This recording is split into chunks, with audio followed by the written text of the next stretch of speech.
협상도 초보에 경제도 아무것도 모르는 역대 미국 대통령 중에 워스트 오브 워스트는 이미 확정된 하딩보다 더한 것 같다. 세계에서 협상력이 가장 뛰어난 나라가 인도인데 인도를 저렇게 열받게 만들어 놓으면 트럼프의 목표는 기축통합 패권을 위협하고 미국의 질서를 위협하며 미국과의 교역에서 불평등하게 엄청난 돈을 벌어가고 있는 중국을 박살내겠다가 트럼프의 목표 아니었어요? 이런 걸 보고 있으면 이 사람은 진짜 개뿔도 모르는 사람이다.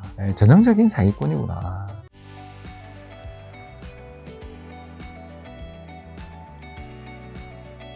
이번에 또 신간 내셨던데 돈의 흐름은 되풀이 된다. 예, 제가 옛날 책 그 돈의 역사가 되풀이 된다가 맞아요. 좀 크게 좀 성공해서 그런지. 그래 저는 개정판인 줄 알았어요. 예, 그 출판사에서 시리즈로 내자 그러는데 이제 전혀 다른 책이고요. 그거는 이제 역사책이었고요. 어떻게 보면 이제 투자의 역사를 좀 개관한 책이라면 이 책은 그냥 여우처럼 트레이딩하는 법? 아, 냄새가 좀 난다. 이런 이야기 혹시 좀 들어보셨죠? 무슨 냄새요? 타는 내가 난다. 네, 썩은 내가 난다. 이럴 때가 있거든요. 네네.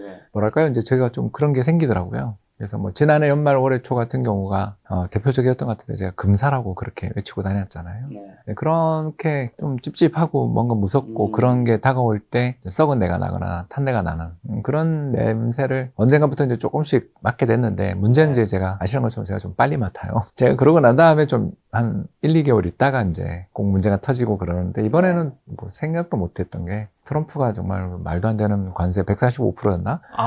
중국한테 때렸던 거요. 그게 이제 3월부터 빠지기 시작해서 4월 4일이었나 4월 3일 날 그러는 거 보고서는 뭔가 찝찝했는데 이것 때문에 찝찝했나? 근데 내가 트럼프를 어떻게 예측해? 그렇죠. 예, 이제 그런 거는 방아쇠는 도저히 예측할 수 없고요. 그러니까 이제 그 분위기, 시장이 좀 썩어가는 냄새가 굉장히 이제 코가 악취가 나는 그런 시장이 올 때 좀 맞는 방법? 이런 것들을 좀 설명해서 이게 전형적인 그 암묵지.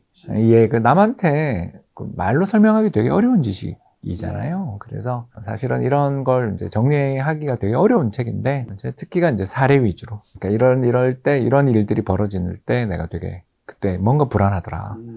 그랬던 경험들. 그러니까 틀린 경험도 많고 맞춘 경험도 많은데 이제 대체로 뭐 저랑 우리 김 작가님이랑 그래서 이거 채널에 나온 지가 거의 우리가 4, 5년 넘었잖아요. 그러니까 2020년부터. 예, 그때부터 이제 쭉 뵈면서 제가 이렇게 좀 느끼실 거예요. 빠르지요. 굉장히 그 뭐랄까 시장이 오기 전에 뭔가 안 좋은 일이 오기 전에 좀 빠르게 하는 편이라는 거고 그리고 두 번째가 사야 될 때 또 이 가격에 언제 안 사고 마냐 이런 것들을 몇 번 말씀을 드렸던 것 같아요. 그래서 개별 종목은 정말 꽝인데 시장의 추세랄까 흐름이랄까 이런 거에서는 조금은 그래도 뭐가 후각이 있는 그걸 사례로 삼아서 최근에 특히 이제 승률이 드디어 이제 6할은 넘은 것 같아가지고 옛날에는 5할 때였는데 5할이면 반반이지만 금융시장의 반반도 안 되는 분들 천지라는 거 아실 거예요. 근데 이제 어느 날 6할은 넘은 것 같아가지고 이제 그때부터 이걸 정리한 게 한 5년 정리해서 이번에 나오게 됐습니다.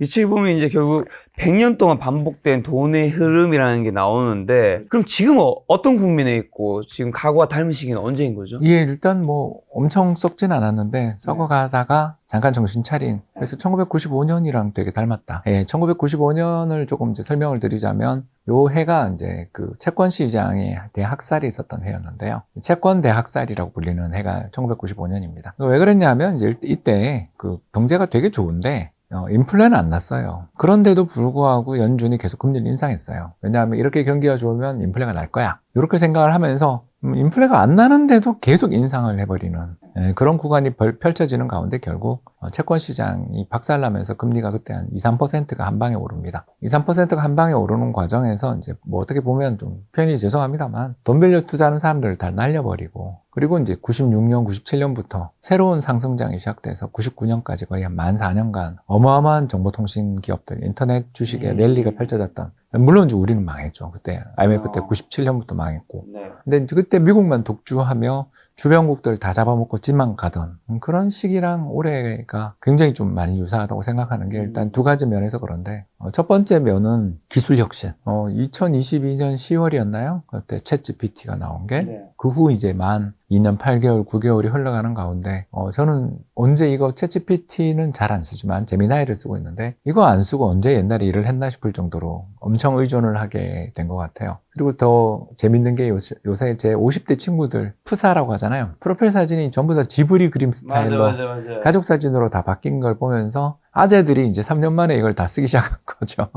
이제 이 사례에서 말씀을 드리는 것처럼 와 이번에 온 게 특히 딥시크까지 오는 거 보면 이제 드디어 온 것 같아요. 뭐가 기술 혁신이 의미 있는 기술 혁신이 그러니까 스마트폰 정도의 기술 혁신이 아닌 뭔가 세상을 바꿀 만한 AI 혁명이라는 게 정말 우리한테 온 게 아닌가. 그런데 이제 그것 때문에 너무 심하게 시장이 달려가는 과정에서 연준이 2022년에도 금리 세게 올렸고 올해도 저는 금리 안 내려줄 거라고 보고 있거든요. 하반기에도요? 아마 그러지 않을까 생각하고. 사람들은 7월이나 뭐 어쨌든 하반기 한두 번 정도 생각을 하고 이게 있는데. 뭐 그게 계속 지금 그 6월에 내린다라는 게 의견이 70%까지 간 적이 있었어요. 지지난주인가? 네. 근데 이게 쑥 들어가고 지금 다시 7월이 부상하죠. 뭘 의미하냐면 연준 입장에서는 생각도 안 하고 있다라는 거죠. 그래서 금리를 인하해 줄 거라면 시장이 아주 붕괴되면 인하해 주지 지금처럼 또 은근슬쩍 연초 레벨까지 올라와 있는 상황에서 금리는 인하해 주지 않을 거다. 네. 그러면 이제 금융시장이 맨날 이제 이것만 쳐다보면서 인플레 날 거야 걱정된다. 나는 관세 때문에 인플레가 날 거라고 봐라고 외치는 연준과 야 안 나는데 왜 금리 인하 안 해? 너 죽을래? 그렇게 이야기하는 트럼프가 맞서는 뭐 그런 해고 채권은 특히 미국 국채는 저는 일단 재미가 없는 그런 해라고 저는 보거든요. 그러면 요게 끝나고 난 다음에 요게 뭐 일단락이 되고 난 다음에 연준 의장이 바뀐 다음에야 뭔가 다시 기술주나 금융시장에서 어떤 장기적인 어떤 비전들이 나오지 않을까 그렇게 생각을 해서 1995년, 96년이랑 되게 닮았다. 그리고 스토리텔링도 되게 비슷하고 뭐냐면 인터넷이 세상을 바꾸고 지금은 인공지능이 세상을 다 바꾸니까 뭐 당장 올해 우리 상금만 봐도 인공지능 이야기가 얼마나 많이 나옵니까? 거기에 이제 두 번째로 봐야 되는 게 중앙은행이 인플레는 죽고 있는데도 불구하고 인플레 파이터로서의 태도를 굉장히 강하게 보이는. 왜냐면 트라우마 때문이죠, 그죠? 그때 그린스펀은 91년, 92년 걸프전 때 인플레 났던 거에 대한 트라우마가 있고 파월 같은 경우는 2022년 우크라이나 전쟁 트라우마가 있으니까 이 사람들 금리 인하하는 거 되게 싫어하고 어떻게 준비만 되면 올리고 싶어하는 사람들이니까 여기에 이제 미국도 그때 또 문제가 됐던 게 여러 가지 전쟁 때문에 국가 부채 문제 심각했거든요. 근데 그러다가 인터넷 혁명 오면서 국가 부채 문제를 한 방에 해결하는데 이번에는 잘 모르겠습니다만 아무튼 이번 무디스의 신용등급 하향 조정도 그렇고 미국 국채에 대한 신뢰는 일단 많이 약해진 거 아니냐? 그러면 금리가 정말 시원하게 내리기 전에는 테크 기업들 날아가기는 어렵지 않냐? 그래서 그때의 장기적인 한 10년 대세 상승의 중간쯤에 허리를 한번 부러뜨렸던 95년, 96년이 되게 많이 떠오르는 그런 시기 같습니다. 지금 그 미국의 독주 아까 1995년 그 얘기해 주셨는데 지금 허리가 끊어진다는 건가요? 한번 끊어질 수도 있지 않나. 근데 이미 끊어진 걸 수도 있고요. 왜냐하면 올해 4월은 너무 심하게 사실 베어마켓 같잖아요. 한 방에 나스닥이 20% 조정받았으니까. 그렇게 이제 베어마켓 가고 난 다음 그 뒤에 시장이 되게 힘들거든요. 일시적 조정으로 끝나면 시장이 되게 좋은데 베어마켓 가고 그 다음에 시장이 오른 적이 잘 없어요. 시원하게. 왜냐면 그 정도로 시장이 폭락했다라는 건 그 고점에서 몰린 사람이 엄청 많다는 뜻이라서 그런 거죠.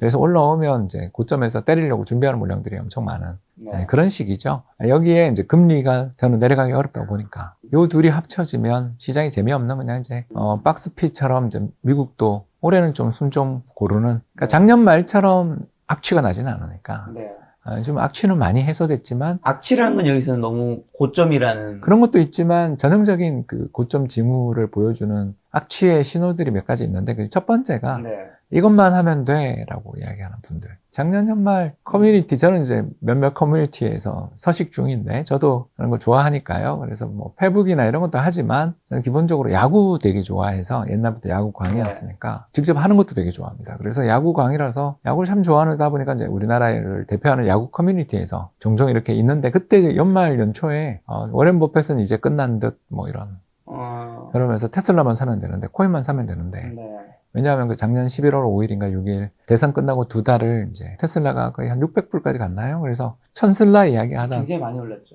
예, 그 오르고 코인도 오르고 특히 대통령이 만든 코인들까지 등장하던 이제 그런 말도 안 되는 짓거리들, 그건 전부 다 감옥 갈 짓거리들인데 그런 짓을 대놓고 당선자 신분이지만 그런 짓을 하는 걸 보고서 엄청 냄새가 안 좋더라고요. 그래서 이제 데이터를 뒤져보니까 역시나 다를까 그 역사상 최대 규모의 레버리지가 있었더라고요.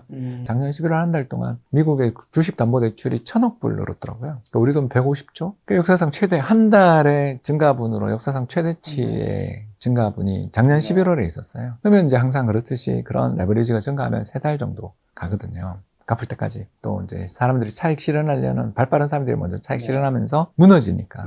그래서 이제 올해 2월부터 시장이 좀 변동성이 엄청 커지고 있었고 그러다 이제 관세 부과되면서 무너졌는데 이런 거에서 보는 것처럼 자산시장의 참가자들이 프로를 능멸하고 아마추어가 프로를 능멸하고 이것만 하면 돼 돈이 복사되는데 같은 소리가 나올 때는 거의 그 뒤에 부러지는 거고요. 그게 부러지는 게 작년 8월처럼 살짝 꺾이는 정도 담 걸리는 정도인지요 아니면 올해 4월처럼 진짜 비명이 악하는 비명이 나올 정도인지는 그 전에 쌓여있는 버블이 얼마나 크냐에 달려있긴 한데 작년 연말 버블이 제일 단기적으로 볼 때 너무 심했고 그 버블이 꺾이지 않았나. 그래서 이제 제가 작년 연말 올해 초 사이에 여러 증권사, 은행 컨퍼런스가 언론사 컨퍼런스 가서 맨날 미국 주식보다는 다른 나라 주식이 좋고 또 주식보다는 금을 사야 된다. 이렇게 자꾸 주장을 했던 이유가 별로 그렇게 시장에 메리트 없는 투자할 만한 데가 없는 특히 미국 금리도 별로 투자하고 싶지도 않고 그러니까 전혀 투자할 만한 데라고는 찾을 수가 없는 그런 시장에서는 결국 한국 국채 플러스 미국에서는 살 게 별로 없으니까 골드 사는 이런 포트를 갖게 되는 것 같아요. 얼마 전에 아무튼 3월인가 2월에 이제 제가 했던 지어들보 컨퍼런스 기자분이 전화가 왔는데 박사님 이걸 아셨어요? 이렇게 묻는 거예요. 그래서 아니 그런 리가 있냐 내가 그걸 어떻게 아냐 트럼프가 이렇게 막 매일매일 이렇게 할 거라는 걸 알고 이러신 거 아니에요? 그래서 나도 이 정도인 줄은 몰랐다. 그 사람이 이상한 사람이라는 건 알고 있지만 이 정도로 사람이 몰삭식한 사람인 줄은 몰랐다. 그런 정도로 이야기를 하면서 하길래 그래서 책에 원래 원제는 폭스 트레이딩 여우처럼 투자하는 법이었는데 이제 그 출판사에서 더 이제 잘 팔릴 뭐 되풀이 되니까. 네. 오늘 말씀하신 대로 이제 트럼프의 관세 정책 때문에 4월달에 폭락을 했던 거잖아요. 관세 정책 어떻게 평가하시고 어쨌든 이제 미중 간의 협상안이 좀 많이 떨어지긴 했잖아요. 협상안이 좋게 됐단 말이죠. 90일 유예 기간이 있긴 하지만 그 위에 어떻게 좀 결판이 날까요? 폭망 중이다. 폭망 중이요? 예. 지금 잘 합의된 거 아닌가요? 현재까지는? 그 이전에 있었던 가중평균 관세가 23% 정도를 지금 이미 때리고 있었거든요. 여기에 30%를 더한 거잖아요. 이번 펜타닐 관세 20%에 상호 관세 10%. 예, 그러니까 기존에 있던 관세가 23%거든요. 그러면 이게 이제 추가가 되잖아요. 예, 그러면 뭐 인플레는 그러니까 적어도 월마트나 타깃이나 코스트코의 생필품 물가는 오르는 건 피할 수가 없는. 예, 그런데다가 유예됐을 뿐 트럼프 마음이잖아요. 그렇죠. 펜타닐 문제 해결 안 됐어. 그러고 또 자기 마음이잖아요. 100%를 또 때릴 수도 있는 인간이라는 걸 다 알게 됐고 두 번째가 협상 능력도 거지 같아서 145%라고 그런지 뭐 며칠 됐다고 그걸 더군다나 절대 60% 밑으로는 안 깎아줘 막 그렇게 공수표 날리다가 막상 그 자산시장 붕괴되고 특히 중국이 미국 국채 파는 게 보이니까 쫄아서 미국 금리 올라가는 거에 겁을 먹고 공포에 질려서 패닉 어떻게 보면 그걸 계약을 한 거잖아요. 협상도 초보에 경제도 아무것도 모르는 죄송합니다만 역대 미국 대통령 중에 워스트 오브 워스트는 이미 확정된 하딩보다 더한 것 같다. 그러면 뒤에 관세 그 90일 이후에 그때 결정 났을 때 또 증시가 더 폭락이 올 수도 있을까요? 아니 그건 뭐 모르죠. 그건 모르는데 이걸 보고서 인도랑 협상이 잘 될까? 당장 이번 모디가 엄청 열받았던데 왜냐하면 그 파키스탄이랑 협상하는 거를 딜이 치기도 전에 서로 지금 전투기 날리고 난리도 아니었잖아요. 전쟁 일보 직전까지 갔는데 갑자기 트럼프가 초를 쳤잖아요. 내가 이 협상을 성공으로 이끌었다라고. 모디 입장에서는 내부 정치 입장에서 보면 이 전쟁에서 파키스탄이 이득을 본 게 확실히 보이고 인도가 두들겨 맞고 시작했잖아요. 관광 가신 분들이 다 학살당한 다음에 시작했는데 비행기 격추당하고 난리가 났는데 이거 협상을 우리가 이겼어라고 협상을 해야 되는데 저 말 안 듣는 모디를 내가 협상장에 앉혀서 내가 이걸 했어라고 트럼프가 공을 가로챘잖아요. 이런 거 보면 알겠지만 모디 입장에서 가장 세계에서 협상력이 가장 뛰어난 나라가 인도인데 인도를 저렇게 열받게 만들어 놓으면 어떻게 될지 지금 트럼프의 목표는 기축통합 패권을 위협하고 미국의 질서를 위협하며 미국과의 교역에서 불평등하게 엄청난 돈을 벌어가고 있는 중국을 박살내겠다가 트럼프의 목표 아니었어요? 그랬는데 저 중국을 봉쇄하려면 어떻게 해야 돼요? 관세도 관세지만 택갈이나 이런 걸 다 막아야 되는데 그걸 가장 지금 또 중국에서 벗어나서 공장을 옮기고 있는 가장 중요한 레버리지 잣대가 되는 나라가 인도인데 그 인도랑 이렇게 지 그 광 팔라고 그냥 협상해서 뭐 두 나라의 평화를 축하한다 정도만 하면 되지 왜 자기가 뭘 했다고. 그래서 그 국회에서 모디 혼나는 걸 다 봤잖아요 우리가. 이런 걸 보고 있으면 이 사람은 진짜 개뿔도 모르는 사람이다. 전형적인 사기꾼이구나. 근데 이제 그런 걸 미국 국민들이 좋아하니까 뭐 팔자가 그런 거고 우리 팔자도 별로 좋진 않은 거고 그렇죠 뭐. 아무튼 저걸 보고 있으면 야 이게 앞으로 두고두고 관세 문제 심각하고 미국에 대한 뭐 추가적인 문제가 뭐냐면 이 신뢰가 깨졌다는 거잖아요. 그래서 가장 신뢰를 잃어버린 나라는 일본인 거고요.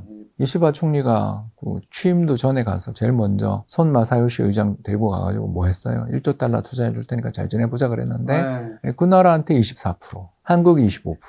그러니까 뭐 전형적인 거죠. 이게 사기꾼이죠. 약속받고 입 닦는. 이런 자를 믿을 수 없다는 걸 다 알고 있었는데 동네에서 그래도 자기 어깨 정도까지는 키가 오는 깡패를 만났는데 그러니까 그 사람이 보기에는 깡패 만나서 그쪽이 주먹에 돌 들고 시작을 하자고 자 그럼 너 한 대 치면 나도 한 대 친다 나도 죽겠지만 너도 네 손은 무사하지 못할 거야 하고도 딱 모양을 딱 잡으니까 바로 저기 상호관세 30%고 그중에 20% 펜타닐 관세는 펜타닐 수출 억제하면 내가 봐줄게 이런 상호구가 업계에 나타난 거잖아요.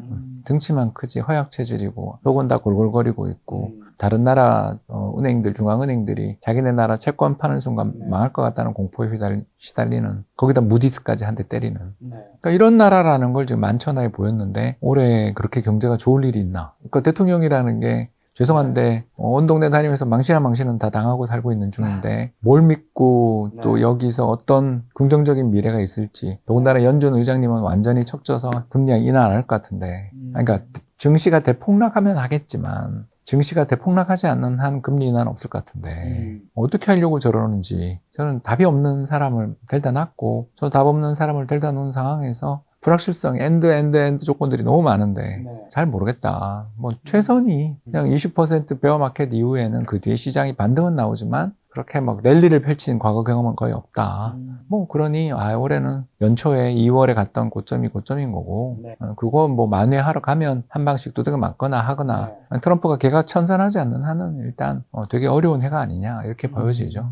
그럼 이 책에서 금리 고점, 인플레 피크아웃, 트럼프 2.0 같은 변수가 동시에 작용한 지금이라고 이야기 나오던데 가장 중요한 투자 시그널은 뭔지랑 플러스 그 전에 앞에 트럼프 2.0 다 공감하실 텐데 금리가 지금 고점이고 인플레가 지금 피크아웃인 건가요? 가능성이 되게 있죠. 이거는 이제 두 가지 시나리오가 우리한테 존재한다고 봐야 될 것 같은데요. 일단 뭐 첫 번째 가장 좋은 시나리오는 트럼프가 관세 취소하면 국제유가가 지금 60불 초반까지 떨어져 있는 상황에서 특히 오펙이 증산까지 했는 중이니까 만일 여기서 트럼프가 오케이만 해주면 인플레는커녕 디플레 리스크가 있고 연준이 봐라 그러고 금리 인하해 주겠죠. 그러면 골디락스 오는 거고 올해도 좋지만 사실 이제 그런 요건이 올라면 트럼프가 엄청 혼이 나야 그 정책을 펼치게 될 테니까 상당히 V자 반등의 하반기 오는 거죠. 이러면 이제 최선인데 아니라면 이제 올해 두들겨 맞고 요새 나오는 르포 기사들 보시면 알겠지만 월마트를 비롯한 각종 여러 가지 쉐인이라는 체인에 대한 블룸버그의 그 르포 기사가 이번에 나왔는데 이미 우리들의 재고는 다 떨어졌고 이제 한 달 안에 가격은 인상한다. 얼마를 인상할지를 월마트만 쳐다보고 있다라는 게 거기 인터뷰하신 분의 인터뷰였거든요. 근데 아까도 이야기했지만 벌써 23% 맞고 있는 나라에다가 30% 추가 관세, 43%, 45% 정도의 중국 관세가 붙는 건데 인플레에 영향 없다라는 건 그건 뭐 이상한 이야기인 거고 왜냐하면 기업들이 마진을 축소하지 않는 한 근데 상장 기업들이 뭐하러 마진을 축소해서 자신들의 수익을 축소하고 그러겠어요. 올릴 거라는 거죠, 가격은. 가격 인상이 6월에 시작되거나 5월에 이미 시작된 걸로 보이는데 이 충격들이 언제 어디로 가느냐를 보고 트럼프 입장에서도 그때 펜타닐은 미안했어 그러고 이제 천천히 해주면 내년에 올해 물가 충격을 받고 난 다음에 내년에 좀 안정되는 그런 시나리오가 오겠죠. 그래서 아까 제가 이야기했던 게 95년 시나리오다. 왜냐하면 기술 혁신에 따라서 장기적인 인플레는 굉장히 완화되잖아요. 우리만 당장 보더라도 AI가 앞으로 어떤 영향을 미칠지 모른다라는 걸 우리 다 알고 있는데 사람을 그러면 어떤 전공자를 뽑아야 될까요? 자, 코딩 잘하는 사람 지금 뽑아야 돼요? 저희 회사에서 그 챗GPT 그 유료 버전 20명 있을 수 있는 회사 유료 버전 쓰고 있는데 네. 코딩 시키면 짜잖아요. 우리 그 개발자들이 짜서 챗GPT한테 학습을 시키면 얘가 다 이게 수정해줘요. 그 코딩에서 제일 힘든 게 그런 거잖아요. 끊임없는 개선과 수정 작업인데 똘똘한 애가 하나가 또 우리끼리 아이디를 공유하는 우리끼리 계속 돌리면 하면 우리한테 최적화된 성과를 내거든요. 그런 애를 보면서 사람 뽑을 걸 옛날에 2명 뽑을 거 1명만 뽑을 가능성도 있는 거고. 근데 가장 이 혜택을 본다라고 이야기하는 업종 산업이 우리는 코딩이라고 봤는데 개발자라고 봤는데 개발자조차 생산성이 이렇게 향상된다면 새로운 가격 인하랑 이런 걸 통해 세계 시장의 수요가 엄청나게 늘어나는 그 시점에 올 때까지는 고용을 폭발적으로 늘려서 여기다 베팅하는 기업들이 그러니까 자본 장비는 투자를 할지 모르지만 엔비디아의 반도체는 AI 반도체는 살지 모르지만 고용을 그렇게 늘릴 것이냐부터 별의별 문제들이 다 있어서 그게 노동시장에서 임금 상승을 억제할 가능성이 되게 높죠. 그렇기 때문에 옛날 90년대를 돌이켜보면 경제 성장률 엄청나게 올라가는데 실질 임금은 안 올라요. 네. 그러니까 기업 마진이 엄청나게 좋아서 주식을 투자한 사람과 안 한 사람 사이에 어마어마한 자산의 격차가 발생하는 시기가 90년대 후반에 나타났거든요. 네. 그럼 이번에는 어떻게 될까? 근데 전형적으로 보면 기술혁신 스토리인데 지금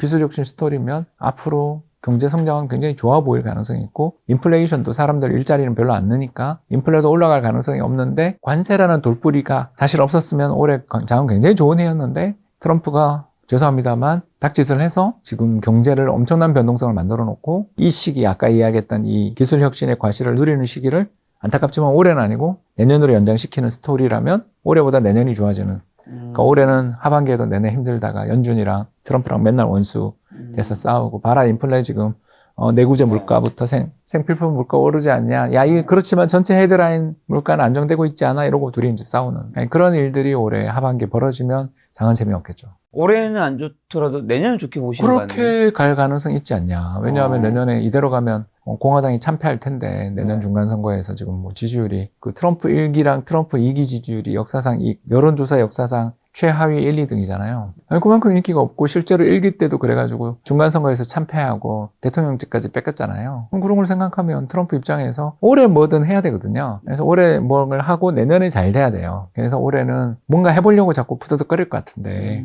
그걸 과연 바로 꺾을 것이냐. 그러니까 관세가 이 사람이 지금까지의 아이덴티티인데 좀 주가 폭락하고 경제 힘들고 금리 올랐다고 바로 꺾으려고 들 만큼 그렇게 말랑말랑한 인간인가. 고집 세 보이지 않나요? 이제 끝났다라고 말하시는 분들한테 저기 좋으시겠습니다라고 밖에 말 못하는 거죠. 저는 하도 안 좋은 걸 많이 봐서 그런가 이럴 때는 덜컥 겁이 좀 나는 사람이죠.